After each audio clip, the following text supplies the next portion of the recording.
Boys, we are back with another installment of Throws from the Pros. I don't know if that's going to be the name of this series, but oh my god, this is so funny. So, G2 versus LLL. I believe they go by Loud. I'm not sure, but I'm just going to call them Loud for the rest of this, even though... Because that's what everyone was calling them, so I assume that's like what their name stands for. I don't know. Not too familiar with this team. But they are the #1 seed from their region, and G2 is the #2 seed from Europe. And so, what's really funny is that draft immediately goes a really weird way. They open up with Nautilus, but it turns out to be a Nautilus mid or top, which ends up going mid and not support, which is an interesting strategy. But that's not the most interesting strategy we saw today. I'm going to make a little bit of a declaration. I'm going to spoil my bias a little bit. I'm someone who really appreciates underdog stories. I really like it when I get to see an underdog team rise up, go above and beyond, and actually manage to get the upset, right? I think when an underdog team, when an underdog storyline is done right, and when it happens in real life, I think it's pretty cool. And there's no way to make yourself more of an underdog than already being a minor region team, but by also not buying items. See, the underdog narrative needed to be set in stone. We needed to make sure that we were at as much of a disadvantage as possible. And I know that a lot of people who watch these videos are probably people who play League themselves. But TLDR, if you don't know, I don't even think I use that word right. But if you don't know, it's really important that you buy items in this game. Items give you a lot of stats, they do a lot, and every game you start out with 500 gold. That's why in this little menu down here, everyone's got their little items. Except for the jungler from Loud, Croc. He does not have his items. And it's especially bad that the jungler doesn't have his items.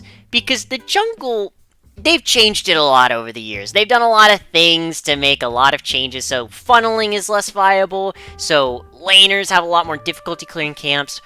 But what is the key is that you need a jungle item to basically do a lot of what you could do before. And what you find out very quickly is that nobody realizes he doesn't have items. Nor does the enemy team. They haven't spotted him on a ward, they haven't seen him on anything. So they don't know that he doesn't have items yet. It is at this moment,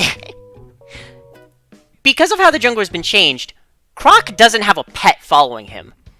Yike, who is a very good jungler, probably realized this immediately. And also something you're going to notice, the jungle camp starts beating the crap out of Croc. Croc is taking a lot more damage from this jungle camp than he should normally. That's because he doesn't have a jungle pet. The jungle pet gives you reduced damage to like jungle camps, it makes it so you get more regen, more stats. It's really helpful. But the biggest way it helps is when you take a jungle camp. No matter what jungle camp you take on the map, basically. If you take a jungle camp, you get level 2. Basically guaranteed. If you have the jungle item. But unfortunately, despite getting his first camp, Croc doesn't hit level 2. He doesn't have an item! Ah! And the casters do him dirty! Everyone does him dirty! And if I was on the casting desk, I would do him dirty too. Bro. Like Croc taking a lot of damage because he actually isn't going to have a pet to try and heal. And yes, they hit him with the replay! His face there, we knew exactly that No! level 2. Hang And the worst part is too, they were like winning this game at a point. They were doing pretty good.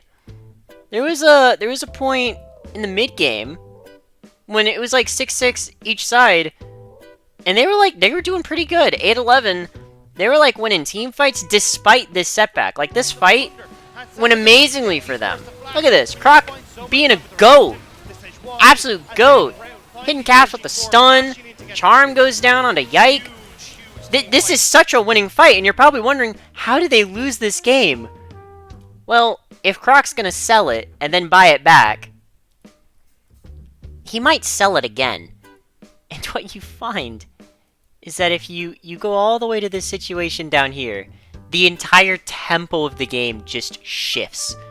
And you may notice, Croc and Robo, the top laner, are already dead. And that's because 20 seconds prior, if we just go back a little bit, I want you to pay attention to what Croc does in this team fight. All eyes on Croc, right? He's posing up, squadding up, dodging, weaving, stuns the support, going in, running in, dead! He did nothing! And this team fight just completely spirals it back into a G2 dub, and they would first pick Nautilus again and 2-0 the series. I love competitive League of Legends, and I'm glad that the mid-season invitational, we get to see high-quality games on a pro level. It is probably my favorite thing in the world. I cannot wait to see how North America does.